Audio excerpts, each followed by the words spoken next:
Olá, meus queridos alunos, tudo bem com vocês? Estamos de volta para dar continuidade ao tema metaplasia escamosa, agora com a parte 2.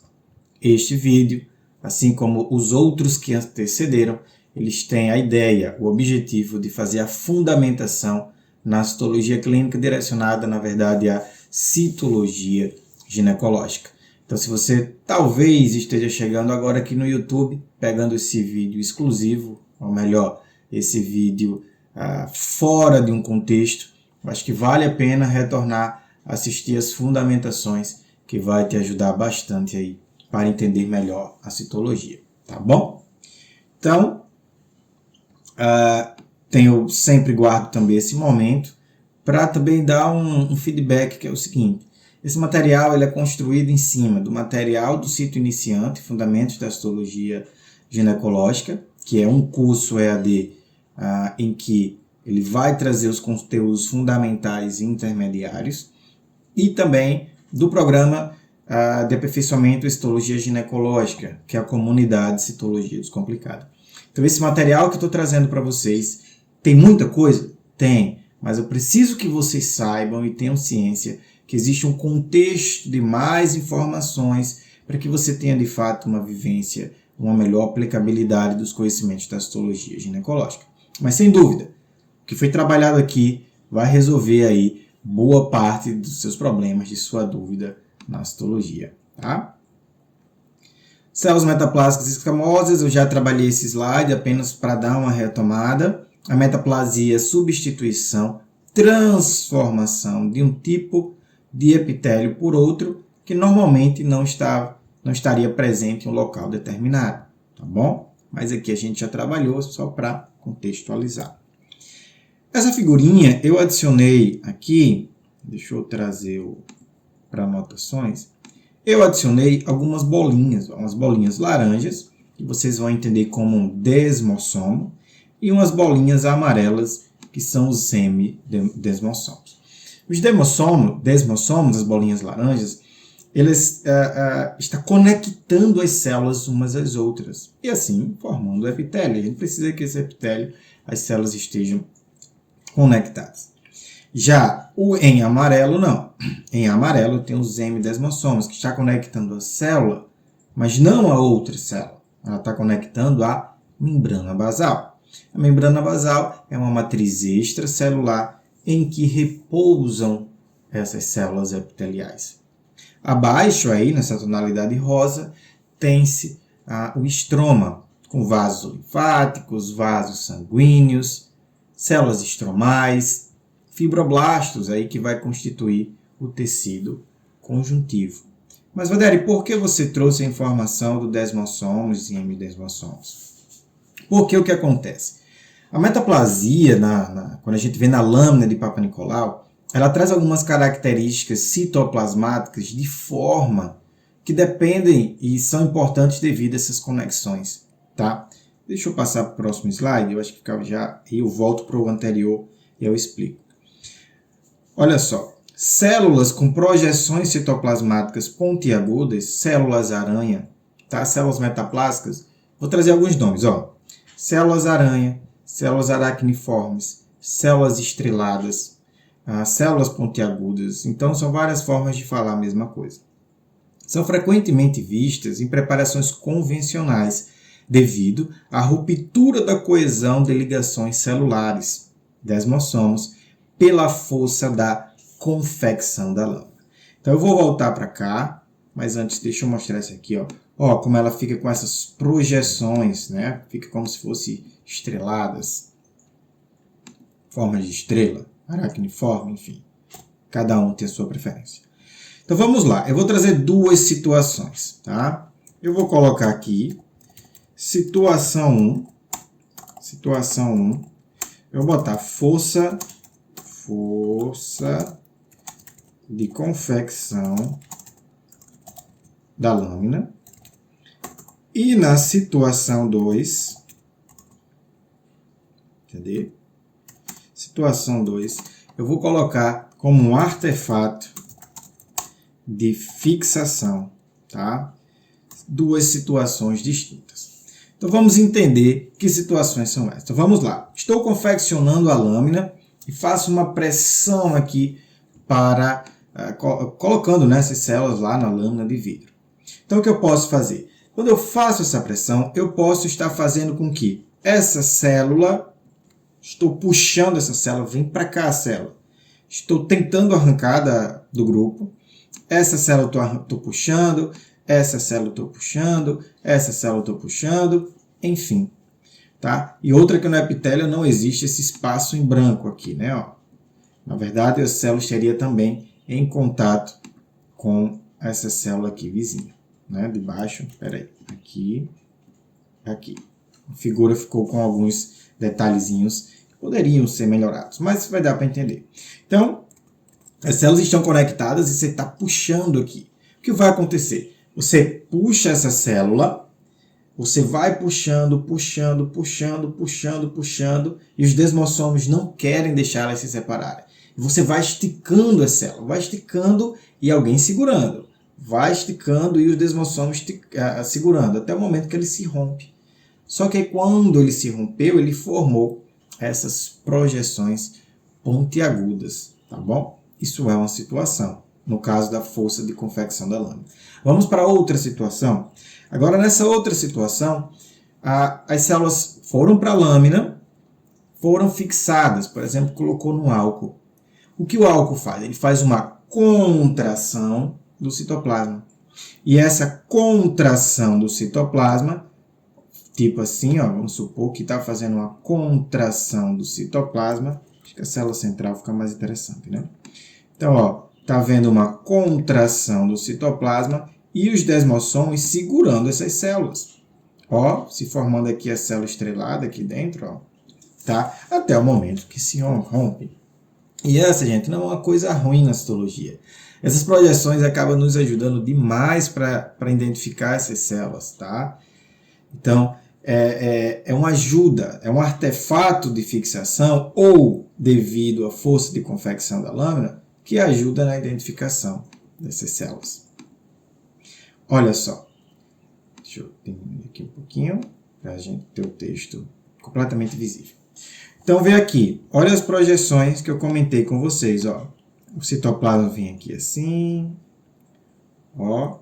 Vem aqui assim, assim. Percebem que essas projeções, essas células e leva essa questão da aracniforme, imagina aí como se fosse uma aranha, né? Então, e assim se forma e vê como ajuda. Essas células, elas podem ser redondas.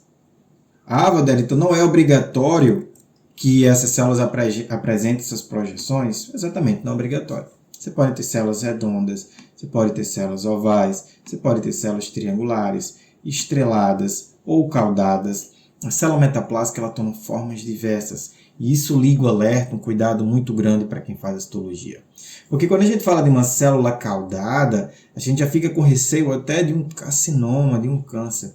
Mas a célula metaplástica, ela, por algum contexto, pode formar essa cauda. E você vai ter que, de forma bem coerente, fazer um estudo do núcleo. Será que esse núcleo está alterado ou é um núcleo normal? Né? E isso exige maturidade que talvez no início você encontre maior dificuldade, mas com o tempo e a prática isso vai melhorando. Tá bom? O citoplasma, basicamente, quase sempre um citoplasma denso, né? Ele traz aqui essa informação do citoplasma delicado ou denso, mas a priori o que a gente encontra com mais frequência é isso aqui, ó, material, o citoplasma ele é denso. Isso aqui foi retirado, tá, do caderno de citopatologia, que vocês podem colocar no Google gratuito. Se você escreve aí, caderno citopatologia INCA, tá, vai aparecer aí para vocês. É muito bacana, tem muito conteúdo lá, legal, gratuito, um PDF bastante explicativo, que eu super recomendo para você que está aí começando na citologia, até mesmo que você já tenha aí um tempo na citologia e não conhece esse material, vale a leitura, tá? Então, bora avançar. Nessa outra aqui, a informação que a gente traz é, eventualmente, com coloração bifásica, ectoplasma e endoplasma ou vacúolos. Como assim? As células metaplásticas, elas podem apresentar isso aqui, ó. Internamente ela fica com a coloração diferente da coloração do citoplasma mais externo. Valderi, repete para mim, por favor.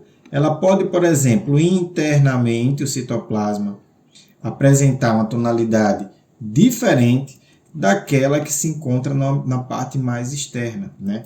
Uma dupla coloração. Ela fica bifásica. E aí na metoplasia eles chamam de ectoplasma e de endoplasma, tá bom? Pode ter essa terminologia sendo utilizada, então se acontecer, vocês já ouviram falar. Valderi, me fala sobre o núcleo. A área nuclear média é maior que a da célula intermediária, semelhante à célula parabasal. Sim.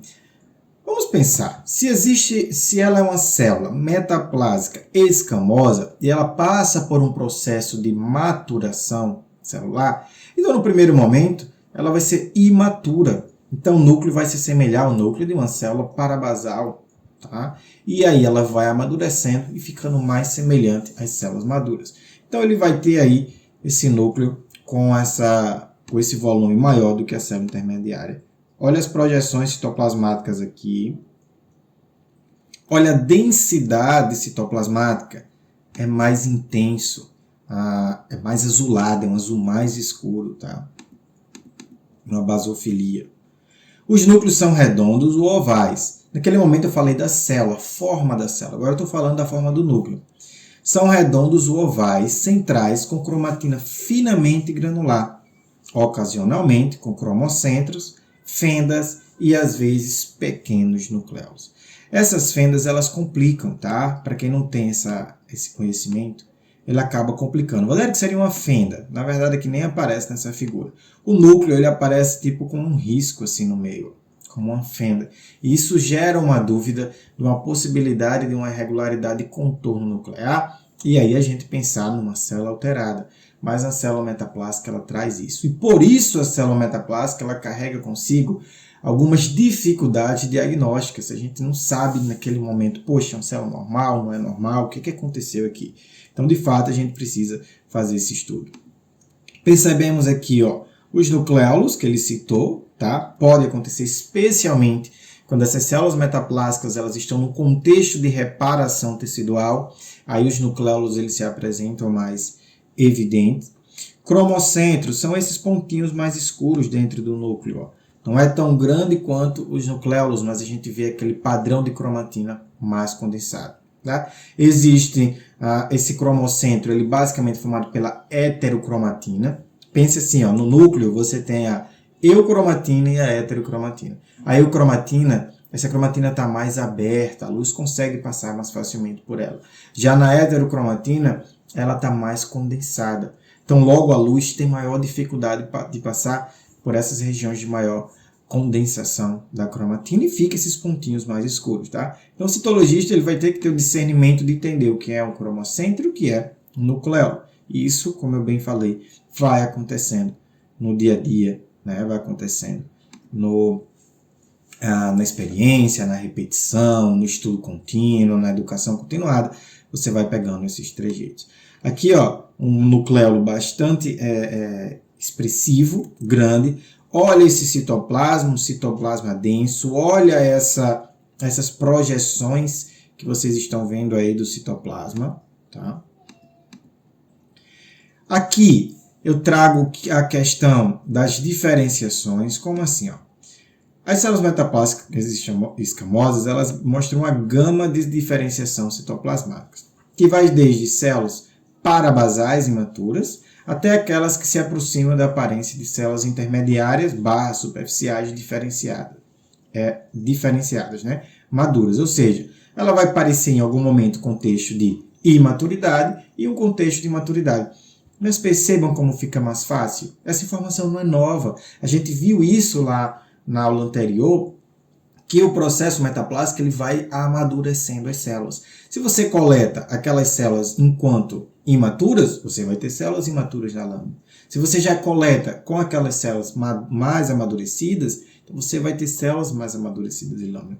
Então, essas informações que eu estou trazendo, eu acredito que se você está seguindo aí essa sequência de vídeos, já não é tão novidade. Ela já acaba passando como uma repetição. E a citologia é isso, a gente tem que repetir, e quando a gente achar que já sabe, aí a gente retoma e aprende novamente. A gente tem que sempre se colocar como aluno, né? Eu digo sempre isso, e eu penso dessa forma, na verdade. Eu me coloco como aluno todo dia. Todo dia eu busco aprender, ou escutar um outro colega, uma outra opinião, sobre diversos temas, não só sobre citologia. Quando a gente se coloca como aluno, a gente abre a nossa mente para o aprendizado. Se a gente se coloca sempre como eu sei de tudo, isso é péssimo, tá? E lógico, vai ter um momento que a gente vai agir como professor, a gente vai passar aquele conhecimento adquirido para frente. E é basicamente isso que eu estou fazendo aqui, tá? Mas lógico que sempre vale a pena se coloque como aluno em diversas áreas aí da sua vida, tá? Não só profissional. Olha só, células com alta relação núcleo-citoplasma. Olha o tamanho do núcleo para o tamanho e o volume deste citoplasma. Então, são células com alta relação núcleo-citoplasma, são células imaturas, tá bom? Observa também, olha as projeções citoplasmáticas aqui, projeção citoplasmática aqui, aqui. Essas células, elas se soltaram. Mas lembra que lá no epitélio elas estavam juntinhas, tá bom? Olha esse citoplasma denso, né, também. Já aqui não. Aqui eu já vejo células maiores, com maior volume citoplasmático. O núcleo já são núcleos que se assemelham às células intermediárias. Então eu vou pegar por base aqui, ó. Vamos lá, vou pegar essa célula aqui, intermediária, tá? Olha o citoplasma dela. É basofílico? Sim. É uma célula poligonal? Sim. É uma célula que a luz consegue passar com facilidade, ela é translúcida, né? Ok, uma célula madura. Olha o núcleo, olha esse núcleo, como ele ocupa um menor volume dentro dessa célula. Joia? Agora, sim, essa célula está bem grande, tá? Você pode ter células intermediárias menores, é porque essas aqui estão bem bombadinhas, tá? Vamos olhar agora essa célula aqui, ó. Essa célula, ela provém de um epitélio metaplásico. Essa célula está mais madura, ela está amadurecida. Ela é uma célula, vamos dizer assim, ela é uma célula intermediária metaplásica. E essa aqui seria uma célula original. Compare a tonalidade citoplasmática.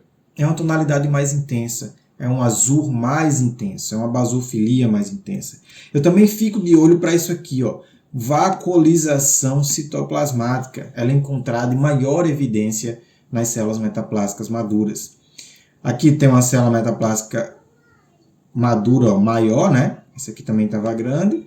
Só para a gente ver que tem variações, as células não são iguais. E a gente consegue perceber em lâmina. E até algum momento, quando essa paciente tiver regeneração ali daquela região, quando houver ali o processo metaplásico completo, essas células vão ficar bastante semelhantes às células intermediárias, às células originais. Então aí, você não vai ter como diferenciar não. Tá? Mas aqui, a gente consegue diferenciar. Deixa eu trazer mais imagens.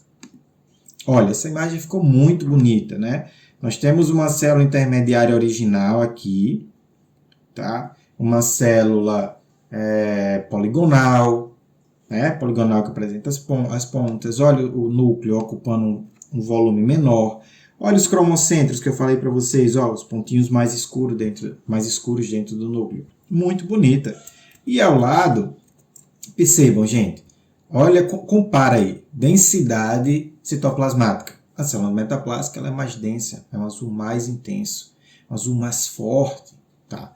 Em termos de núcleo, são bastante semelhantes em tamanho, em estrutura, em padrão de cromatina. Tá? Então esse epitélio aqui, essa lâmina está bem interessante, pois já tem várias células demonstrando que o processo de metaplasia está ali terminando, fazendo o seu papel. Tá? Aqui também, observa aquela vacuolização que eu falei lá, ó. A gente vê com mais frequência essas vacuolizações de um citoplasma mais denso, mais densamente basofílico. Né? Então aqui temos a representação de uma célula superficial original, a representação da célula intermediária original e aqui a representação de células metaplásicas que caminham para maturidade, né? Que já são células maduras, na verdade, e fica fácil de visualizar. Células metaplásicas também você vai encontrar bastante na literatura, que essas células se dispõem frequentemente em agrupamentos frouxos, lembrando o calçamento de pedras ou ladrilhos. O que é isso, Valdieri? Imagina aqui um calçamento, vamos chamar de ladrilhos, tá? Vou trazer o ladrilho, acho que com essa imagem vai ficar interessante. Então vê que cada ladrilho ele se encaixa, cada peça ela se encaixa na outra e formando essa conformação. Então, quando essa célula metaplásica ela chegou aqui à lâmina, esse grupinho aqui chegou à lâmina, essas células estavam unidas aqui.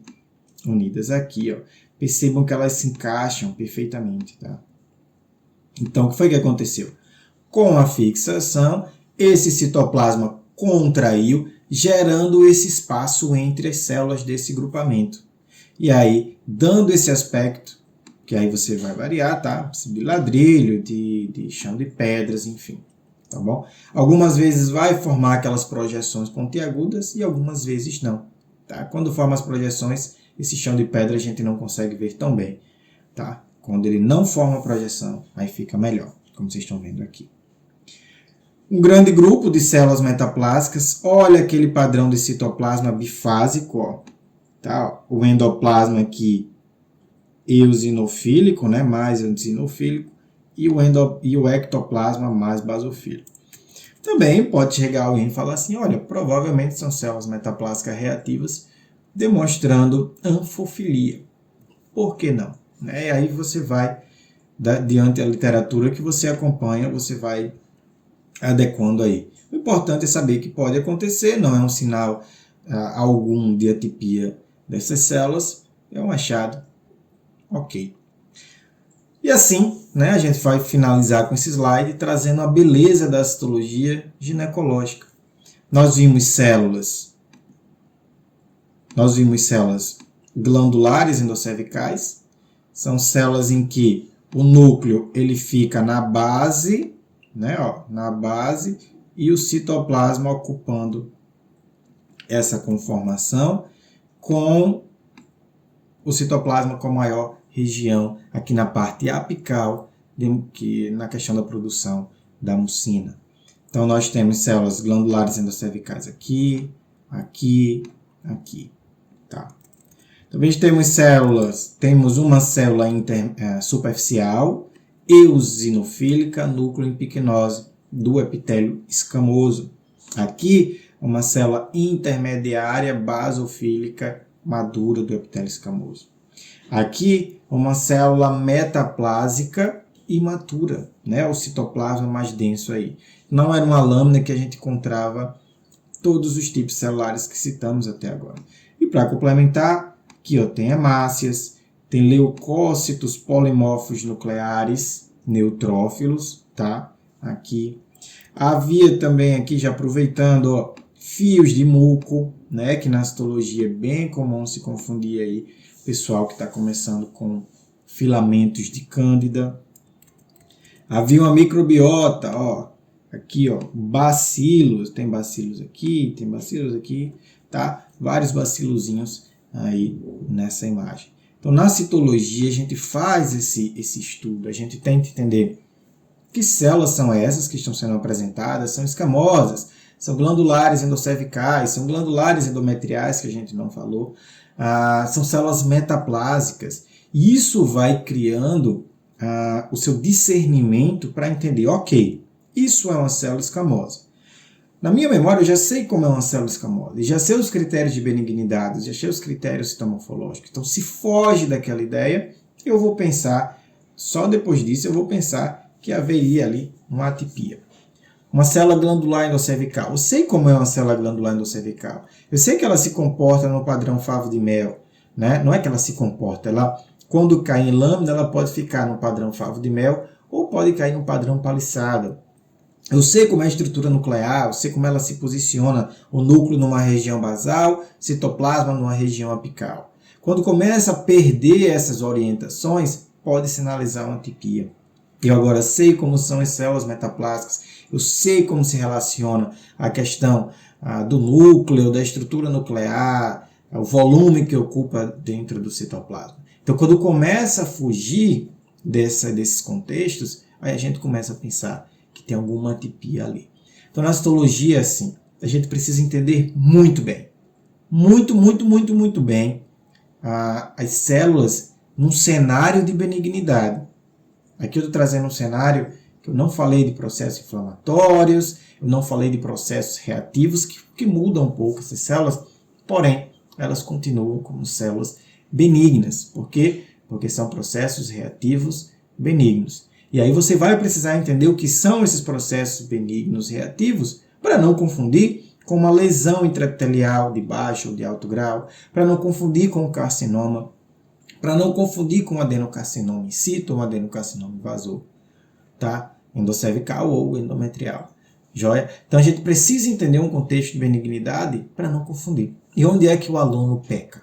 O aluno estuda, aí já quer logo avançar para as lesões, mas ele não tem uma fundamentação importante nessa parte de normalidade, num cenário de benignidade reativa, tá? Seja por infecção, por exemplo, micro-organismos, uma cândida, um tricomonas, a utilização, por exemplo, de um DIU, os efeitos de uma radioterapia, o que elas podem promover aqui nessas células?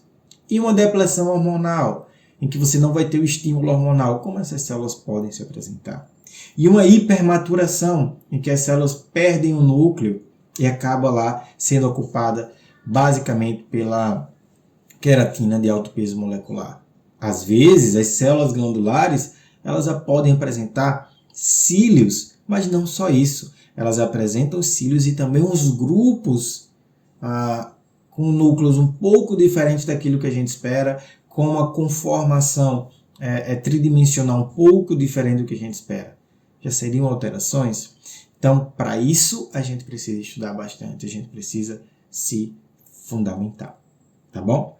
Então, nós encerramos o nosso conteúdo de fundamentação dessa primeira temporada, né, que eu acredito que a gente concluiu com sucesso. Mas há pouco eu acabei de falar de outras N situações que você precisa saber também. Então, a gente vai combinar uma coisa. Se a gente conseguir atingir aí, né? Hoje eu tenho no nosso YouTube, que está em processo de construção, ele tem 2.700 seguidores.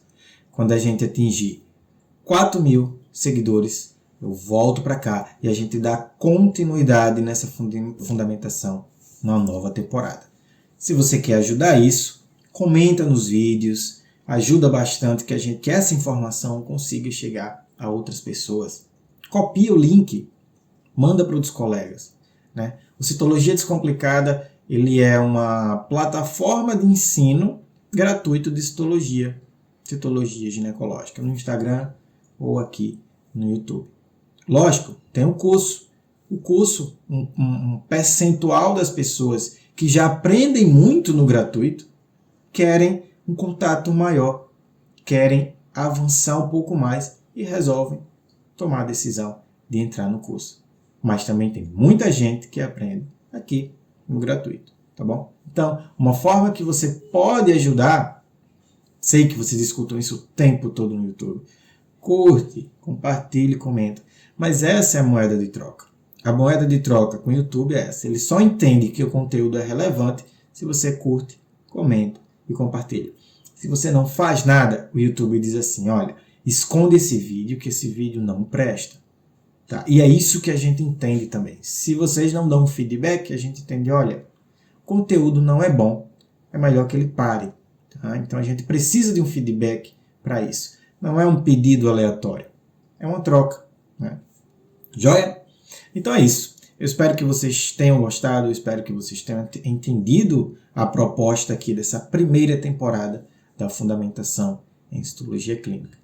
Continue acompanhando o nosso YouTube. Outros materiais estão sendo produzidos, como elaborar o laudo, né? Tem muita coisa que vai vindo.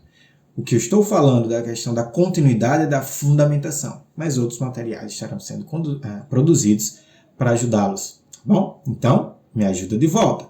Curte, comenta, compartilha, pega o link, joga nos grupos aí da sua graduação, pós-graduação, em alguém olhar, em alguém assistir, já vai estar ajudando.